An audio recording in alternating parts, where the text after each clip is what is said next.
Hello दोस्तों, आप सभी का स्वागत है फिर से एक और बार हमारे एम एस देव ब्लॉग्स में। और आज आपको सुनने को मिलेगा एक निंजा 300 का ओनर का रियल ओपिनियन कि 2 ईयर के बाद लाइक 2026 में आपको निंजा 300 लेना चाहिए या नहीं लेना चाहिए।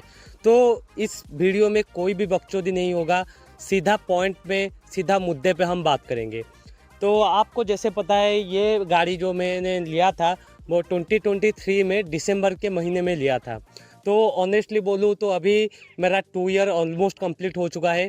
और एक बात बोलूँ कि एक्चुअली मैं बेंगलोर चला गया था 2024 के एंड के टाइम पे, मतलब अगस्त से लेके दिसंबर तक मैं बेंगलोर में था। तो गाड़ी ज़्यादा नहीं चला है, बट अराउंड 16,000 किलोमीटर चल चुका है और गाड़ी का 4 सर्विसिंग भी हो चुका है।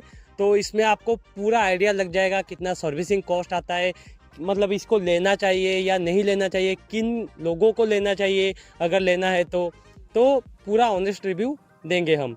तो शुरुआत करते हैं गाड़ी के फ्रंट से। ठीक है, रिव्यू में आपको पहले बता दूं कि निंजा 300 का रिव्यू आपको यूट्यूब पे हज़ारों मिल जाएगा, बट ओनरशिप का जो ओनर होता है उसका पर्सपेक्टिव से अगर हम देखें तो गाड़ी में एक्चुअली क्या क्या होता है। ठीक है, तो ये जो मेरा गाड़ी है मैं बोल रहा हूँ, इसमें मतलब ढेरों सारी, जैसे आप बोलते हैं कि अभी 2025 2026 हो चुका है, तो अभी के मतलब से मतलब आपको डिजिटल कंसोल वगैरह आपको मतलब चाहिए होता है, बट इसमें डिजिटल कंसोल नहीं है, ये सेमी डिजिटल है। सेमी डिजिटल है, इसमें आपको मैं बोलूँ ऑनेस्टली तो कोई भी प्रॉब्लम नहीं होगा। बट एक चीज़ का दिक्कत होता है जो कि है गियर इंडिकेटर। बट समय के साथ अगर आप मतलब जब गियर डालते हो तो आपको पता चल जाएगा कि आपका गाड़ी कौन से गियर में चल रहा है। बट अगर आप मतलब नए नए गाड़ी चला रहे हो, आपको देखना है कि मतलब कौन से गियर में आपका चल रहा है गाड़ी, तो उस हिसाब से देखें तो मतलब हाँ, वो एक फीचर थोड़ा मिसिंग है। बट इसी प्राइस रेंज में और कुछ गाड़ी भी आता है जो अगर हम कंसिडर करें तो आपका आता है R3, यामाहा की तरफ से R3 आता है, और आपका KTM आ गया, KTM का RC 390, ड्यूक 390, और आपका अपाची का 310 RR आ गया, और आपका BMW का भी 310 RR आ गया, और आपको एप्रिलिया का 457 जो है वो भी आ जाता है। बट आपको रियली मतलब कौन सा बाइक लेना चाहिए उस हिसाब से देखें तो भाई, डिजिटल कंसोल अगर आपको बहुत ज़्यादा फैंसी चीज़ों का शौकीन है, अगर थोड़ा सा ज़्यादा पैसा लगा सकते हो तो हाँ, आप जा सकते हो डेफिनेटली इनमें से कुछ भी।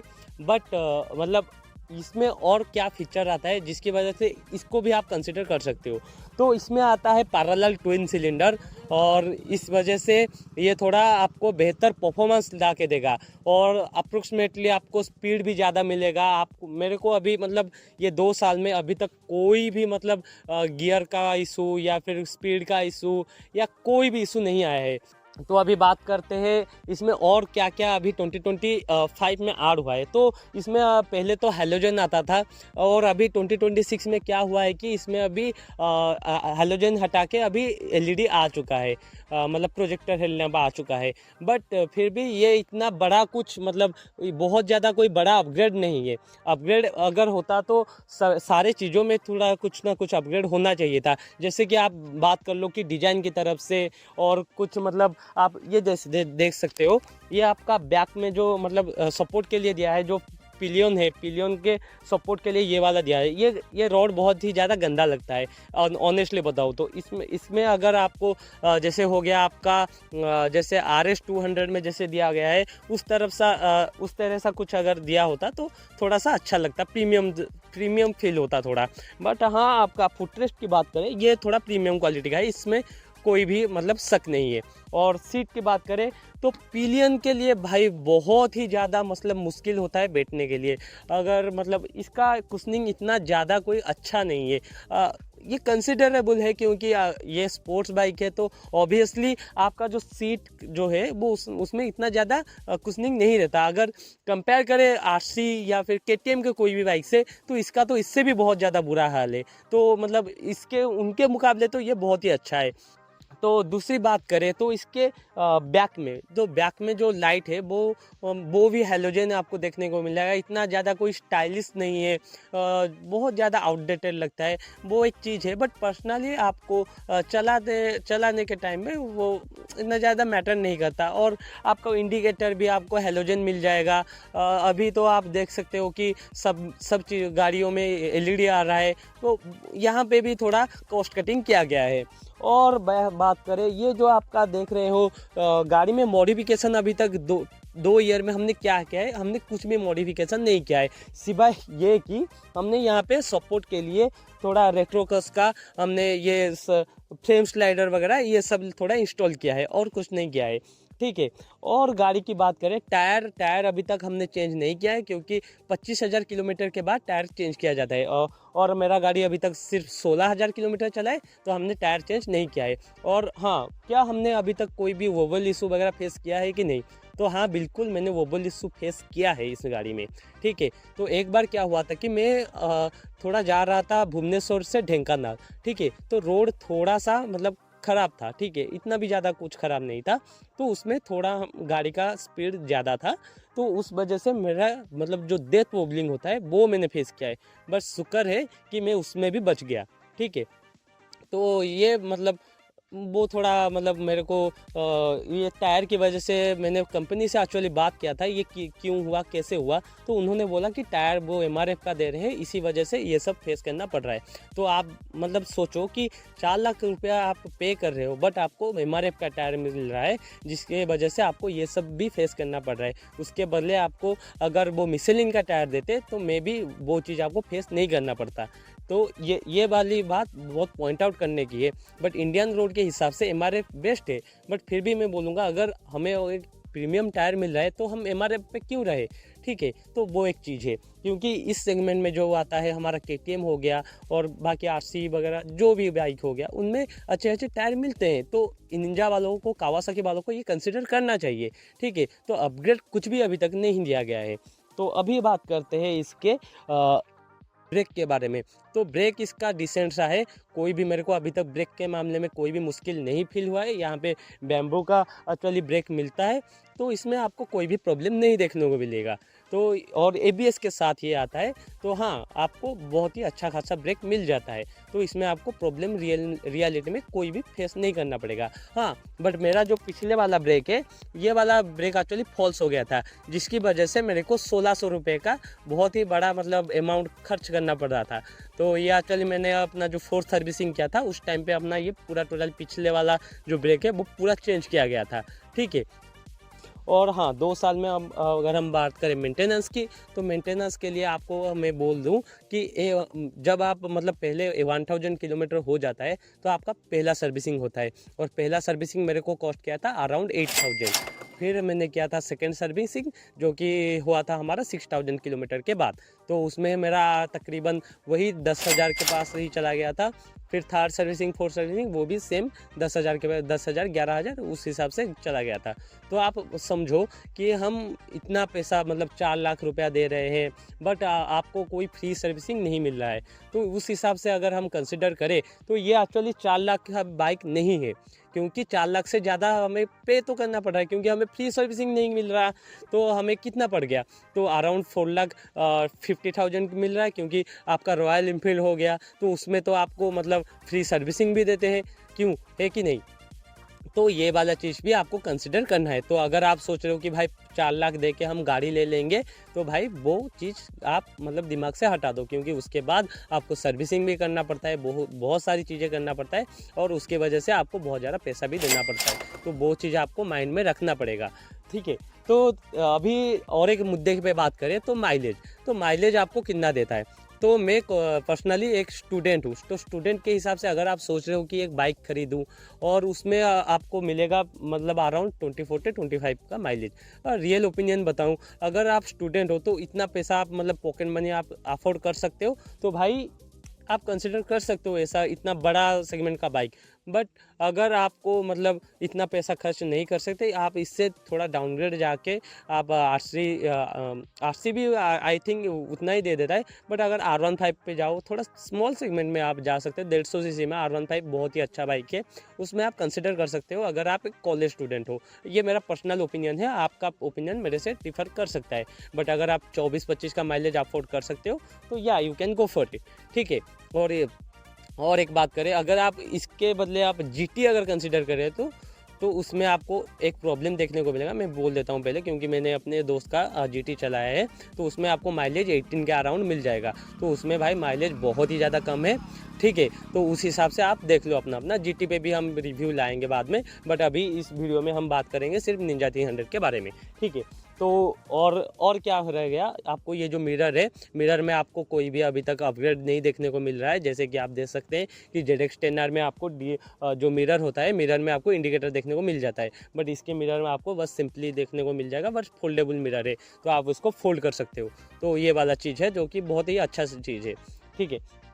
तो अभी बात करते हैं इसका ग्राउंड क्लियरेंस के बारे में। वो एक्चुअली इसका ग्राउंड क्लियरेंस बहुत ही ज़्यादा कम है, इस वजह से मेरे को बहुत ज़्यादा मतलब मुश्किल फेस करना पड़ रहा है। जब आपको इंडियन रोड के बारे में तो आप लोगों को पता ही है कि हम्स अगर आ गया तो मतलब कितना ज़्यादा प्रॉब्लम होता है, क्योंकि इसका जो नीचे का जो पार्ट है वो एक्चुअली जब हम्स आता है तो उसमें थोड़ा लगता है, तो उस वजह से मेरे को बहुत ही ज़्यादा मतलब प्रॉब्लम फेस करना पड़ रहा है। और उस वजह से वो थोड़ा सा बेंड भी हो चुका है। अगर वो मतलब टूट गया या कुछ नुकसान हो गया तो उसके लिए आपको बहुत ही ज़्यादा लंबा चौड़ा अमाउंट लगेगा, आपका खर्च होगा, ठीक है। तो ये वाला एक चीज़ है।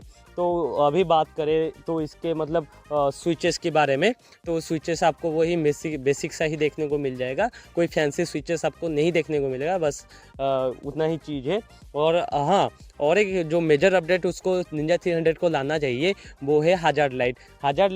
आपको इस निंजा 300 में 2025 हो गया, 2026 का मॉडल भी मेरे को नहीं लगता कि वो हज़ार्ड लाइट का फीचर लाएंगे। पता नहीं कावासाकी वाले क्या कर रहे हैं, मेरे को मतलब कुछ भी आइडिया नहीं है भाई। मतलब हम मतलब कौन से साल में अभी जी रहे हैं भाई, 2026 हो चुका है ऑलरेडी, और अभी तक इसमें हज़ार्ड लाइट भी नहीं आया है। मतलब आप सोच सकते हो कि भाई क्यों भाई कावासाकी को कोई क्यों ही पूछेगा। बट मेरे जब टाइम में था, मैं क्यों लिया था कावासाकी वो भी मैं बता देता हूँ, क्योंकि इसका जो डुअल सिलेंडर है, बस उसी चीज़ की वजह से मैंने इस गाड़ी को लिया था। और बात करें अभी इसको कि किसी लिए आपको अगर जाना चाहिए निंजा 300 तो किस लिए जाना चाहिए, तो इसका रोड प्रेजेंस, मैं सीधी बात बताऊं तो रोड प्रेजेंस, भाई इसका रोड प्रेजेंस बहुत ही ज़्यादा अच्छा है। अगर आप मतलब एक GT ले लो, एक निंजा 300 ले लो, साइड बाय साइड आप R3 ले लो, या फिर आपका एप्रिलिया का RS 4557 ले लो, वो सब ले लो, बट निंजा मतलब स्टैंड टॉल करता ही करता है, क्योंकि इसका जो आइकॉनिक कलर है, और ZX10R हो गया, Z900 हो गया, वो सब पॉपुलर बाइक है। तो इस वजह से इसको भी मतलब लोग समझते हैं कि भाई ये ZX10R है, कोई बड़ा सा बाइक है, और ये 17 लीटर का जो टैंक है उस वजह से ये थोड़ा बल्कि दिखता है। तो हाँ, इस वजह से ये आप मतलब स्टैंड टॉल करता ही करता है, तो उस वजह से आप इसको मतलब कंसिडर कर सकते हो। क्योंकि इस वजह से मेरे को बहुत ही ज़्यादा अच्छा पब्लिक रिएक्शन मिला है। सब लोग पूछते हैं कि मतलब कौन सा बाइक है, कौन सा सेगमेंट का बाइक है, और कितने का पड़ा था, ये सब आपको मिल जाएगा। तो उस वजह से अगर आपको बाइक लेना है तो उस वजह से आप मतलब निंजा 300 को कंसिडर कर सकते हो। इसमें आपको कोई भी मतलब दूसरे बाइक को कंसिडर करना नहीं है। ओनर पर्सपेक्टिव से हिसाब से अगर हम बात करें इसकी सीटिंग पोजीशन की, या क्या हमको कोई मतलब बैक पेन वगैरह पेन होता है या नहीं होता, तो भाई मैं बता दूं कि इसमें कोई आपको बैक पेन वगैरह का इशू नहीं आएगा। इसका सीटिंग पोस्चर बहुत ही अच्छा है। अगर कोई भी बोल रहा है कि आपको कि इसमें बैक पेन होता है या कुछ होता है, वो सब झूठ बोल रहे हैं, बस व्यूज के चक्कर में ये सब बोल रहे हैं। तो गाइज, इसका जो फ्रंट लाइट है उसकी वजह से मेरे को बहुत ज़्यादा प्रॉब्लम फेस करना को पड़ा था। तो क्या है वो मैं बताता हूँ। तो इसका जो फ्रंट लाइट है, आपको उसमें मतलब LED अभी तक भी देखने को नहीं मिल रहा है, इसमें आपको हैलोजन देखने को मिल रहा है, जिसकी वजह से जब आपका थोड़ा मतलब हाईवे पे आप जब गाड़ी चलाते हो, अगर फ्रंट में अगर आपको कोई लाइट मतलब मार रहा है, तो उस वजह से वो मतलब इतना ज़्यादा अच्छा मतलब सूट नहीं करता, क्योंकि मतलब आपके आँखों में मतलब लाइट आ जाता है। और इस वजह से मेरे को ये इस हेडलाइट की वजह से थोड़ा दिक्कत फेस हुआ है। तो इस वजह से मैं सोच रहा हूँ कि इसको LED में थोड़ा अभी मतलब कर दूँ। तो गाइज, अभी बात करते हैं इसके एग्जॉस्ट के बारे में। तो आप जैसे देख सकते सकते हो एग्जॉस्ट में मैंने अभी तक कोई भी चेंजेस नहीं किया है, और ये हमारा स्टॉक एग्जॉस्ट है, और स्टॉक एग्जॉस्ट की वजह से इसका साउंड इतना ज़्यादा अच्छा नहीं आ रहा है।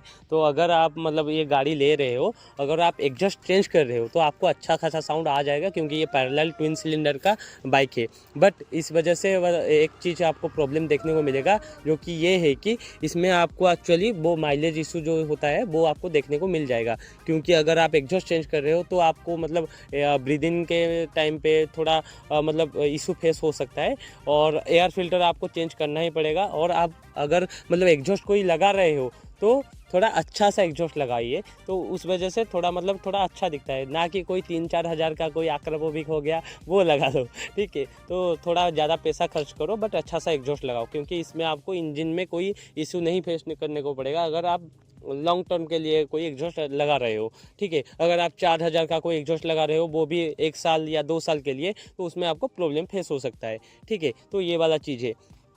तो अभी बात करते हैं इसके जो 17 लीटर का टंकी है, तो इसके बारे में। तो ये इसका जो फ्यूल टैंक है, तो उसमें आपको एक्चुअली 17 लीटर नहीं, उससे थोड़ा सा ज़्यादा आपको पेट्रोल कंज्यूम करने को मिल जाएगा। मैं जब टंकी एक्चुअली फुल किया था, अराउंड इसमें 22 लीटर के अराउंड इसके अंदर पेट्रोल चला गया था। बट आप कभी भी ये चीज़ मत कीजिएगा कि टंकी पूरा सुखा के आप माइलेज टेस्ट करो, उस वजह से आपको कुछ मतलब प्रॉब्लम और इशू आपको फेस करना पड़ सकता है। तो ये सब मतलब माइलेज टेस्ट मत कीजिए, ये मेरा मतलब पर्सनल ओपिनियन है। अगर आप करना चाहते हो तो आपकी मर्जी है, आपके पास पैसा है, आप कुछ भी कर सकते हैं। और अगर आप कावासाकी का मतलब बाइक ले रहे हो, तो मैं एक जेन्युइन सा बात बताऊं कि इसका चाबी ऑन करके मत छोड़ना, क्योंकि इसकी वजह से मेरे को बहुत ही ज़्यादा धक्का देने को पड़ा था। क्योंकि इस वजह से एक्चुअली इसका क्या हुआ था कि 2 या 3 बार हो चुका है मेरा मतलब इसका जो बैटरी है वो बैटरी डाउन हो गया था। तो उस वजह से मेरे को मतलब 3-4 किलोमीटर ऐसा मतलब धक्का देने को पड़ा था ये गाड़ी। तो पहले जो ले रहे हो गाड़ी, तो इस चाबी को ऑन करके मत रखना, क्योंकि इसका चाबी जब आप ऑन करते हो तो उसका ऑटोमेटिकली हैलोजन का जो बल्ब है वो एक्चुअली ऑन हो जाता है, उस वजह से आपका बैटरी ड्रेन हो जाता है, तो आपका बैटरी डाउन हो जाएगा। तो आफ्टर मार्केट अगर आपको कुछ मतलब कुछ अगर मतलब चेंजेस वगैरह करना है, तो आप एक काम कर सकते हो, इसका मतलब आप जो हैलोजन का जो आपका दे रहा है वो इंडिकेटर, वो चेंज करके आप एलईडी लगा सकते हो। और इसका वो एक अच्छी चीज़ है जो कि मेरे को लगता है, वो है इसका जो ये जो फ्रंट में जो इंडिकेटर दिया गया है वो एक्चुअली आप बॉडी के साथ लग के दिया गया है, बट ये भी हैलोजन दिया गया है। इसको अगर मतलब एलईडी दे देते तो अच्छा होता, बट फिर भी कोई बात नहीं, क्योंकि ये वाला डिज़ाइन ये जो मतलब बॉडी इंटीग्रेटेड आपको जो मिल जाएगा इंडिकेटर, उस वजह से ये मतलब थोड़ा अच्छा दिखता है। और गाड़ी अभी एक्चुअली 2 साल हो चुका है, तो जब मैं एक्चुअली बेंगलोर लेके गया था उस वजह से मेरा थोड़ा स्क्रैच भी हो चुका है। तो अगर आपको मेंटेनेंस की मतलब ज़्यादा फिक्र है तो आप एक काम कर सकते हो, आप पीपीएफ कर सकते हो, ठीक है। पीपीएफ भी आप महंगा वाला कीजिएगा, ना कि मेरे दोस्त की तरह 1,000-2,000 वाला पीपीएफ कीजिएगा। अगर महंगा वाला मतलब 10,000 या 5,000 ऐसा कुछ लेता है, तो उस टाइप का 5 ईयर वाला आप पीपीएफ करवा सकते हो, आपको बेनिफिशियल मिलेगा। अगर आप 5,000 या 4,000 वाला कुछ करते हो, तो वो एक्चुअली उसका वारंटी 1 साल वगैरह उसके अराउंड रहता है, तो उसके बाद आपको फिर से पीपीएफ करना पड़ेगा। तो वो सब मत कीजिए, एक साथ आप 5 ईयर का मतलब पीपीएफ करवा सकते हो। तो ये सब चीज़ें हैं। तो अगर आप इसका और कुछ कॉस्ट जानना है तो आप देखिए कि आपका मतलब कलर कहाँ पे निकलता है। तो बात करें इसका कलर, तो यहाँ पे आप जैसे देख सकते हैं ये हमारा ब्रेक है, तो इसमें एक्चुअली शू लगने की वजह से यहाँ पे थोड़ा आपको स्क्रैच देखने को मिलेगा। ये आपका मतलब जेन्युइनली आपका शू लगने से ये सब चीज़ें हो सकता है। और आपको बता दें कि इसका चेन जो एक्चुअली इसका चेन अभी अच्छे से ल्यूब नहीं किया गया है, तो मैं बस आपको दिखा देता हूँ कि चेन अभी थोड़ा सा ढीला हो चुका है, तो इसको आपको टाइम मतलब आपको थोड़ा मेंटेन करना पड़ता है। तो गाइज ये था हमारा ऑनेस्ट ओपिनियन ऑन निंजा 300। तो आपको अगर परचेज करना है निंजा 300 तो आप बेशक जा सकते हो, उसमें आपको कोई प्रॉब्लम नहीं देखने को मिलेगा। बट अगर मेरी मानो तो भाई थोड़ा 1 लाख रुपये ज़्यादा लगा लो और आप RS 457 के ऊपर चले जाओ, जो कि एप्रिलिया का बाइक है। क्योंकि मेरे को लगता है कि थोड़ा कॉस्ट अगर आप ज़्यादा दे रहे हो तो आपको थोड़ा ज़्यादा बेनिफिट भी मिल रहा है। 457 का आपको डुअल सिलेंडर का बाइक देखने को मिल जाएगा, ठीक है। तो मेरा ये ओपिनियन है। बट अगर आपको थोड़ा मतलब 4 लाख के बजट के अंदर एक डुअल सिलेंडर का बाइक चाहिए तो definitely Ninja 300 is the best choice. और अगर आपको थोड़ा कैफे रेसर वाला चाहिए बाइक तो you can go for the हमारा जो रॉयल इनफील्ड का आता है GT 650। तो ठीक है, ये सब मेरा मतलब पर्सनल पर्सनल ओपिनियन है, इस ये मतलब पर्सन टू पर्सन वेरी कर सकता है। तो अगर आपका कुछ अलग ओपिनियन है आप कमेंट में मुझे बता सकते हो, और अगर आपका क्वेरीज कुछ रह गया है इस निंजा 300 के रिगार्डिंग, आप कमेंट बॉक्स में हमें पिन करके मैसेज कर सकते हो। मैं आपका क्वेरी सॉल्व करने की पूरी कोशिश करूँगा। तो ये था हमारा ऑनेस्ट ओपिनियन, और अगर आपका ये वीडियो पसंद आया तो मेक श्योर कि आप लाइक करें, सब्सक्राइब करें और चैनल को शेयर कर दीजिए अपने दोस्तों के साथ। तो मिलते हैं आपको नेक्स्ट ब्लॉग के साथ, तब तक के लिए बाय।